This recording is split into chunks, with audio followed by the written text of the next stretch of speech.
White Sands National Park is one of the newest national parks in the United States. It has over 145,000 acres and is the largest gypsum sand dune field in the world.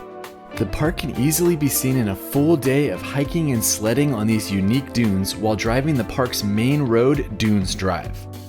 Here's how my dad and I spent a day in the park, and you can click the timestamps below if you want to see a specific section.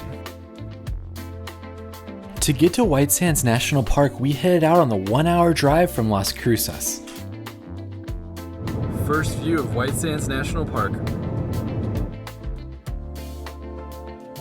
We made it to White Sands National Park. We're gonna get a sled and go explore. White Sands became a national monument in 1933 and then a national park in 2019. It's the most visited national park in New Mexico. The two top things to do here are to sled and to hike. Drinks, food, and sleds. You could buy a sled for around $20 when I was there, and then they buy it back from you for $4. Thank you. I'm sure it's a lot cheaper if you bring your own sled, but we didn't think about that before we entered the park. We're now waiting to enter the park. Pops, are you gonna go sledding? Nope. Oh, Probably what? Not. Probably not. We'll see. I'll check it out. The main area of White Sands has one road and it's 16 miles round trip. There are 4 major hikes off of this road, and we did all of them in this video so you can see what's in store for you if you visit the park. First stop of the day is the Playa Trail. It's about a half mile. This is a great intro level trail as it's a half-mile round trip and it's flat the entire way. This trail has lots of interpretive plaques, and you can see the playa out in front of you, which is a habitat for both plants and animals in the area. This is the playa area, so sometimes there's water out in the distance, but no water right now, just a dry lake bed. Not much to this trail, so across the road looks like a really popular one that's about a mile long. To get to the second trail, which was the Dune Life Nature Trail, it was basically across the street from where we parked for the Playa Trail.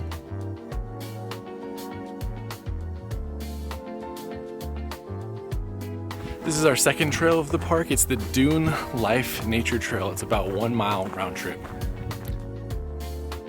This hike begins with a flat walk from the parking area to a relatively steep 20-foot hill that takes you up to the dunes. So it feels like there should be an ocean on the other side of the sand. It looks like beach sand. So we're just following these markers around the top of the dunes. Look at how cool the lines on the sand are.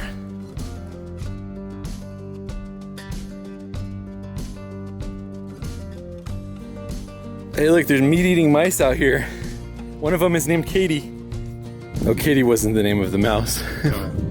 Fox. This trail is a great introduction trail at the national park, and it's good for a whole family if you don't want to do anything too intense. There's lots of interpretive plaques here, and it's easy to follow the trail as you make your way around the dunes. That being said, if you're ready for a good hike in the park, then the Alkali Flats trail that we do at the end of this video is by far the best hike in the park. It's only 70 degrees today, but it is warm out here. They say that the sun reflects off of the sand. I can confirm that's true. After completing the trail, we made our way back to the car and headed on to our next spot in White Sands. Just the drive out to the next spot is pretty incredible as it takes you right through the dunes. We are here, halfway. This is our third trail of the day, the Interdune Boardwalk Trail. The Boardwalk Trail is less than a half-mile round trip, and it's an elevated boardwalk that takes you through the dunes with a nice canopy section that's shaded if you need a break. There are also many interpretive plaques on this trail as well that tell you about the surrounding area. This is a really excellent spot for people who use wheelchairs. You can get right out in the middle of the dunes and really feel it.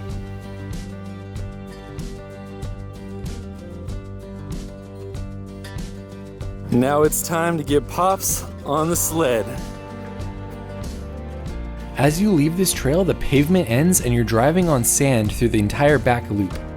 We had a low clearance 2-wheel drive car and it was no problem to get through the sand in this section. It's like a cloud of sand as soon as we got off the road. Once you get to this back area, you'll basically see people everywhere, and you just need to find a good hill that you can do some sledding on. Got our wax.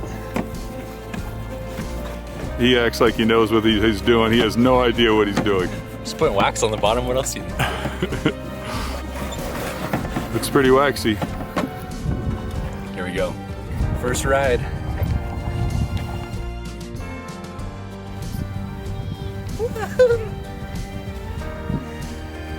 I think I might need a little bit more wax.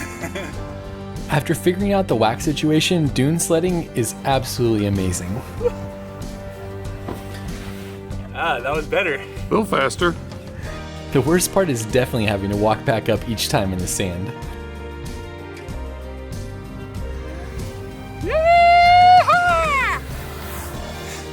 I missed the bottom where it fell off. This is the hardest part.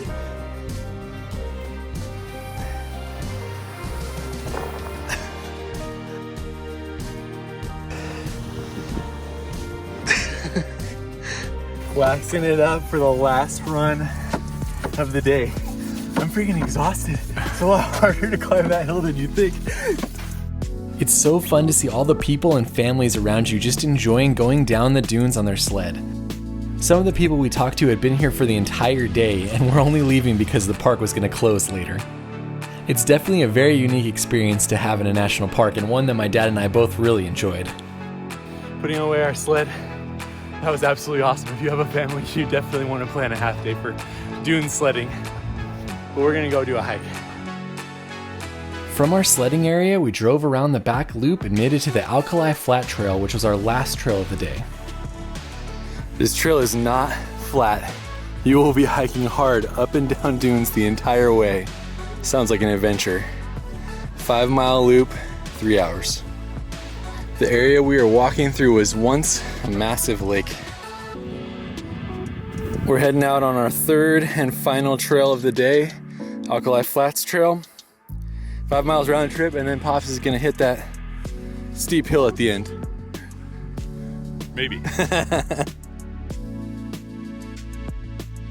It's already beautiful out here. We got about an hour and a half till sunset, but it's really soft and pretty. Basically for this trail, we're just trying to find these little poles, and that's what you follow. Pretty easy to get lost if they didn't have those. If you've never hiked in sand before, then definitely don't underestimate this trail. There's a lot of ups and downs over small hills, and it definitely takes a toll on you as you're hiking through the deep sand. We're starting to get away from people, so you can see that some of those dunes out there look like they might be a little bit more untouched.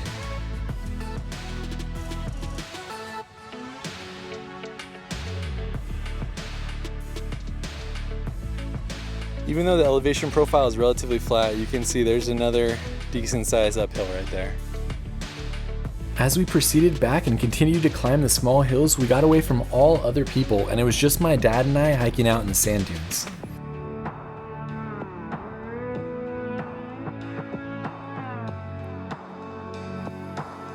I say I love the shadows out there. They're so awesome. They definitely are. These uphill stretches are no joke.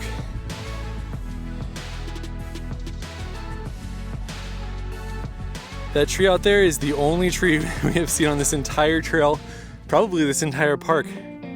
So I don't know how that thing survived.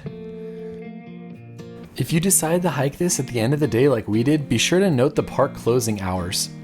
The park closed about an hour after sunset when we were there, so we had to make sure that we were back at our car and heading towards the exit to not get locked in. At 2.5 miles, we made it over the last dune and headed to the turnaround point for this hike.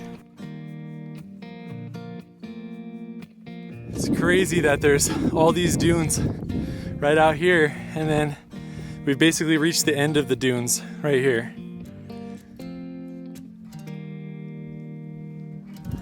This low-lying playa in front of us is the bed of what used to be a lake. I guess that's why there's no sand dunes. So we've reached the end of the trail, and I think on this side of the sign is the missile testing area way out there. You wanna go to the missile testing area? I think I'd rather not. Then it's 2.5 miles back in the sand. Only halfway through the trail. All right, we are leaving the end of the trail, 2.5 miles back. We got about an hour before the sun goes down and we gotta exit the park. Hopefully we'll get a good sunset on the way back. More signs to follow going this direction. This is a loop trail, so we came in over there, but we're leaving this way. One interesting note about this area is that it's the largest gypsum dune field in the world. Gypsum normally gets dissolved with water, but because of how dry the climate is here, it actually stays and is able to collect, which forms the dune field.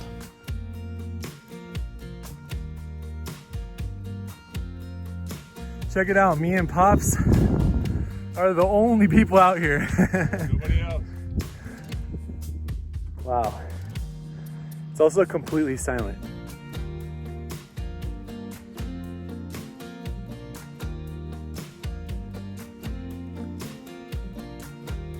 Found on this hike, especially for the older crowd, a hiking stick is a good thing to bring because you do a lot of sliding and it helps you to keep your balance. I try to take as many videos and photos as I can, but honestly, the only way to experience this sunset is to be here in White Sands and to see it for yourself. As we continued to make our way back to the trailhead, the sun was setting and it was one of the best sunsets I've ever seen in a national park. Look at the color out here now, it's like cotton candy skies. There's some pink over there as the sun's going down. There's some orange. Some more pink and orange over there. Wow.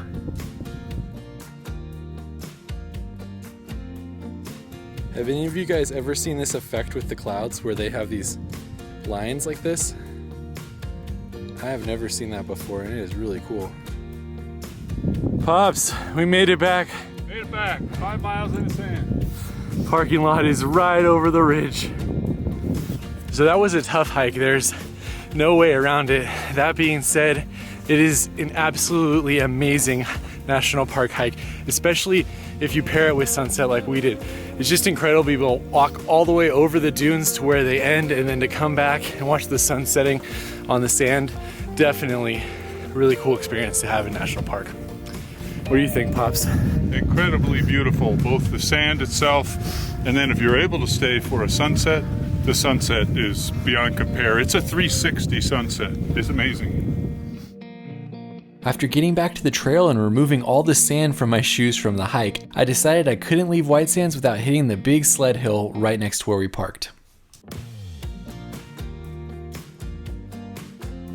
All right, so we had this epic hill right by our car and we got to get out of here, but couldn't resist one more sled. Nighttime sledding.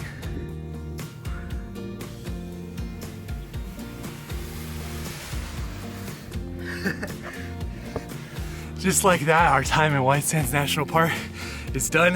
Thanks for exploring with us. Come check this out for yourself. You can go to throughmylens.com for more, and we'll see you on the next one.